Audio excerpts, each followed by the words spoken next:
Alright, so what I want to do is form a little bit better of a mask around my skull. I'm going to go ahead and use the maybe the inset tool here to um, let's go up a little bit here. Let's hide this guy. To get this crevice inside the skull here. Some areas like that. Maybe add a little bit more detail in here. I definitely need to finish up the jaw, as you can see down here. So let's go ahead and select this guy. And what I'm going to do is hit B for brush, Z, and then select my modeler again. And I'm going to go ahead and hold Alt. I'm going to go ahead and hit Shift F on this so we can see our polygroups. I'm using my brackets to decrease the size of my brush. But I'm holding Alt here, and I'm just going to select the areas that make up the side of the skull. So as I'm holding Alt, I'm not releasing my left mouse button, actually. And then what I'm going to do is, you'll notice I can, as long as that line is going in a specific direction and I move in that direction, I can inset it. Do you see that? So let's do that again. So it was pointing down, so I'm just moving my mouse down, and there we go. I insetted in the side of the skull there.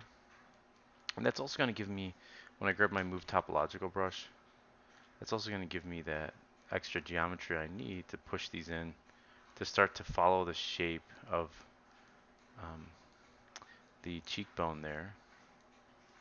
And I'm just trying to get as close as possible. Move that out just a little bit. Alright, something like that.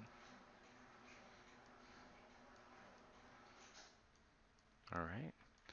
Let's see what else. Like kind of, and I don't want to, I'll give you time to sort of, I think I'm not going to, I'll get as far as I can, sort of tackle the hard stuff. And then I'll just pause the video really quick and just finish off the head so you can see um, how I sort of do this. So I'm going to hold Alt, kind of move in big chunks of this. I'm really just creating sort of an egg shell around, pull this out a little bit, around the skull, and I'll add geometry like cuts and stuff where I need it. So for example, there's definitely needs a little bit more geo in here, right? Because anytime there's intersections, it'll give us sort of problems. So what we can do is, for example, around this eye line or this eye area here, right? We can go ahead and, because we made this nice curve, if I hold, I grab that Z modeler brush, and I hold spacebar over the edge, and I go to, let's see, let's make sure we're over the edge, there we go. And then insert, and then I want to do a edge loop partial. You can see I click in here, oops, let's make sure we're on the edge, there we go. Oh, I'm sorry, insert. We want to do not a multiple edge loop here, sorry. Insert single edge loop, and I'm going to add another loop going this way around the eye. See that? Shift, holding shift, just going to tap that a little bit, smoothing that out. I'm going to add another loop going this way. Alright, and then just move that down. And I'm going to pause it and just use a combination of these tools to finish this off. So, and then I'll point out what I've done to do that. Alright, so what I did is I essentially just kind of moved the points around. So shift F here so you can see it. I'm just kind of added a bunch of loops to bring it closer to that jawline, just so you can see how that looks. Essentially added some more cuts. I mean, what might work too, might be pretty good, is if we, went ahead and used our, we selected more of these faces in here. And again, I think, and just sort of inset in this area just inside the cheekbone here. Now, if you're not able to select these in here, make sure that as you're in here where it says single poly, it says center and border, you do the inset region. All right, so let's go ahead and inset that in, and that'll actually give us a little bit more shape when we go to like sort of model out the inside of this jaw. All right, what I'm going to do, like I said, is I'm going to go a little bit higher, further along in this for time's sake, and I'm going to go ahead and unwrap this in Maya. So go ahead and rename this bottom one skull underscore low, and then we're going to select our high, and rename this sky skull underscore high. And it doesn't matter as long as you select this. I'll start with my low because that's what I'm really working on now. I'm gonna hit export. Actually, let's go up here to Z plugin, and then they have this Fbx export import, and we're gonna do an Fbx here, and we're just gonna export this. All of these options are fine. I like to use ASCII sometimes, but for now, I'll go into the differences. So I actually have a video folder set up with this skull here, and I'm gonna go ahead and hit save, and it's gonna export that out. Now I'm here in Maya, and I'm just going to go ahead and import in that skull.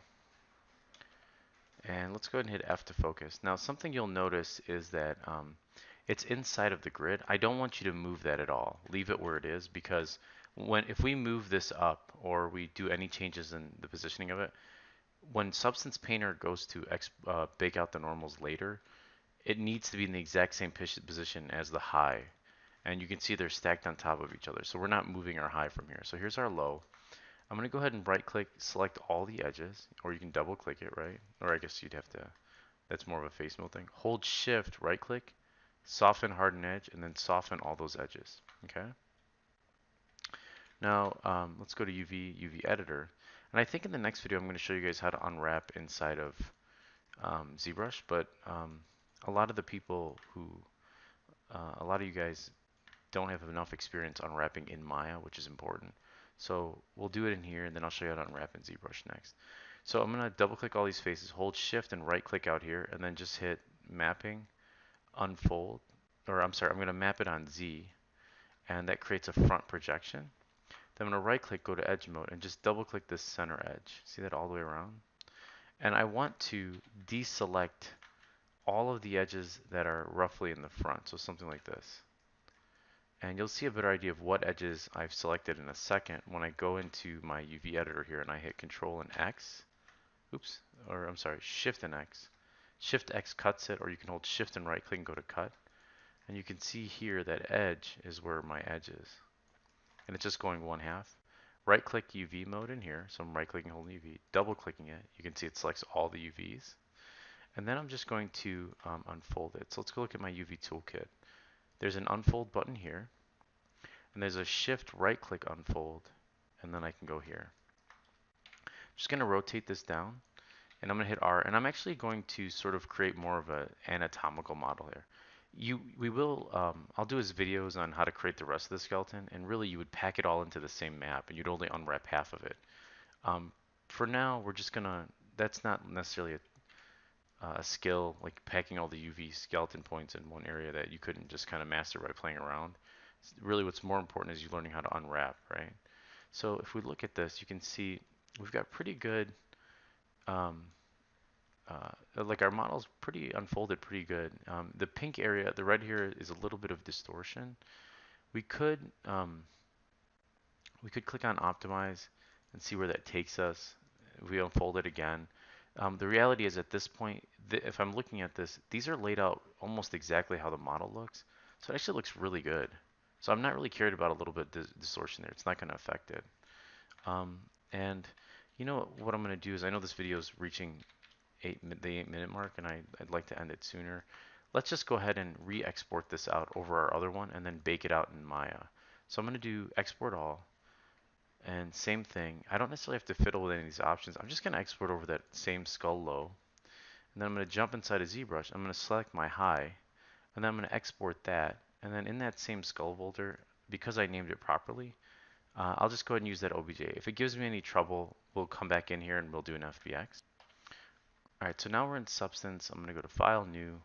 I'm going to go to Select. I'm going to navigate to my E drive. And I'm going to go to my skull. Let's see where I can. It's in Videos, Skull. That's where I'm putting all of our stuff. I'm going to hit Open. 2048 is good. Looks pretty good. Now, if this is our proving ground, if our OBJ will work. So I'm going to go to File. Or I'm sorry, I'm going to go over here to Texture Set Settings. And just so we're on the same page, go to Viewport. Let's see, Window, Reset UI. And off to the side here, Texture Set Settings, Bake Mesh Maps. I'm going to select this option here. And then you could always slow down the video on YouTube if I'm going too fast. Hit Open. I want to go 2048 and then bake low mesh maps.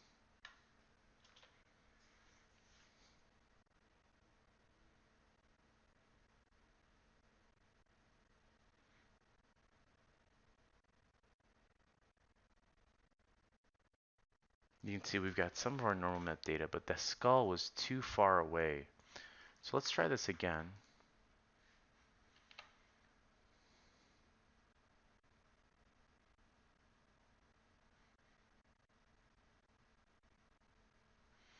And let's take a look at why it baked properly this time. What I did is I took my max rear distance and I yanked it up to 1. What a cage file is in the old days you actually had to bring in your own mesh, and that mesh was like would be show the distance between where your normals are.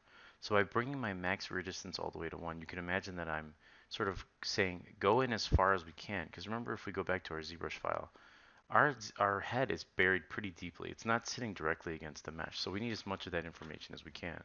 So by bringing my rear distance all the way up and my front distance all the way to 0, that means it's sitting right on the model, and we're looking behind or inside the model.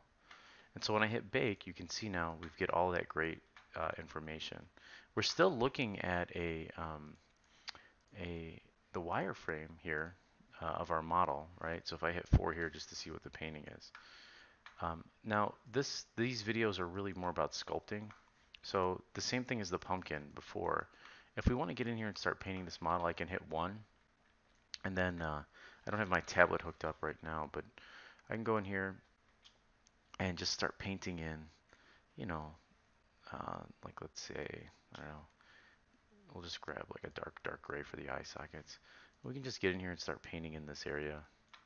Um, and I have a whole bunch of other videos on Substance. Actually, that doesn't look that right. So right now what we're doing is, and we can at the end, maybe I'll do a whole, after I get through all the anatomy sculpting stuff, but we can turn this on and you can start to mirror your paint in that nostril area, stuff like that. You know, the place in between the teeth. Let's get this in here. You know, those spots. Because remember, it's normal maps are really deceptive, right? Like we really don't have teeth that are bulging out, right? It's fake. So you can kind of go inside of here, paint that area. I would get rid of the shininess too. Anyway, that concludes all of the videos for the skull. I tell you, I implore you to go back in and spend a great deal of time really refining your model, and then you'll get something even better than this for your final piece.